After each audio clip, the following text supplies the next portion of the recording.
Hang on. I don't know why he's got a Okay, go. All right. Hi, I'm Cheri Walters with the wine blog CheriWalters.com here at the Taste of Washington interviewing winemaker Mike Sharadin from Northwest Totem Cellars. Hi, Mom. Hi, Mom. Yeah.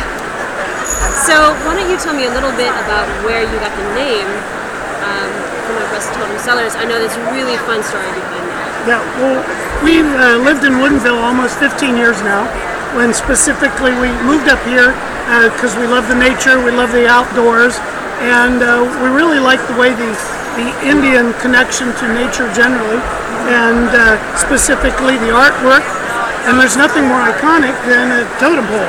So Northwest Totem Cellars, and being in Woodinville, it was just taking off 5 years ago in terms of the wine industry and the boutique industry. Obviously, Chateau Saint Michel in Colombia has set the pace for us, and so it's just been a great ride being involved in the winery business and taking part with meeting all the people, the excitement of being in the industry. Fantastic, fantastic. So, what wine have you brought for us today? Northwest Totem Cellars. It's our Low Man Red, for low man on the totem pole.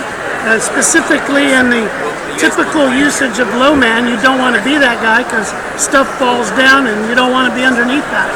But for the Indians that are carving a totem pole, the totem is chosen as a sign of respect and placed, the most respect is on the bottom of the totem pole.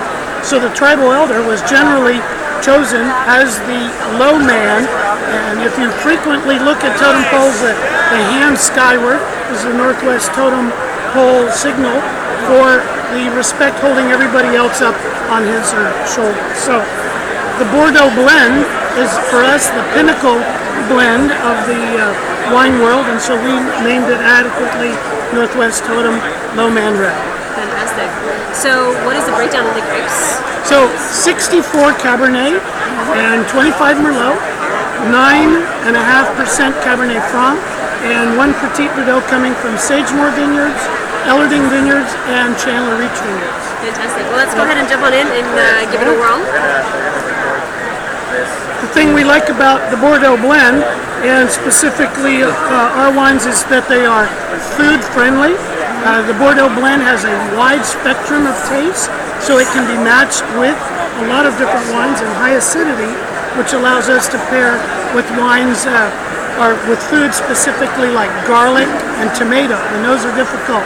We're lucky to be actually right next to a fresh garlic producer in the Taste Washington, and we've been going back and forth because the synergy between the garlic and the Bordeaux blend is, one makes the wine better and it makes the garlic sweeter, so we've enjoyed that. Well, fantastic. Cheers.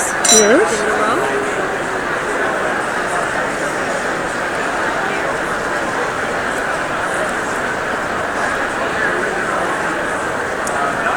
Absolutely, I can definitely see nice acidity on here. Very well balanced. It's very smooth, and I can definitely see how it would be fantastic. And it layers in with the pepper tones. It's just like you would season a meal. You've got different tastes going on through your taste on this Bordeaux blend, and each food brings out different elements of the wine. So that's fun for us too. That's fantastic. Yeah. A lot of people are just getting to know Washington wine, so it's really exciting to be able to be live and be able to get that out to the public that maybe has not had a chance to try Washington wine. So what's fun for me is that people like yourself who have tremendous wine background, sommelier background, getting on and blogging. And if I could say anything to the Twitter world, it's follow as many bloggers as you can, because they will lead you through areas that you wouldn't think about on your own. They've had the experiences, they've tasted $2,000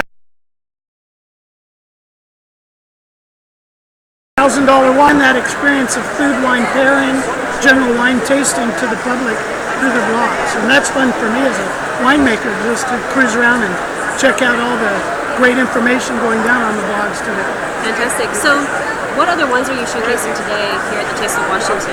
I know that you have a dessert wine that's fantastic, a late harvest Viognier. Yes, we have a late harvest Viognier, which is 100% Viognier with 30% botrytis, which is that mold that actually shrivels the grape and concentrates the sugars. Noble rot. Yeah, it's interesting. You can sell people a higher priced wine that's created by mold, and that's always It's always for fun, me. but it's absolutely delicious. If you haven't experienced noble rot, I say get out there, find a wine that has that going on, and it's definitely fantastic that it's happening here in Washington State.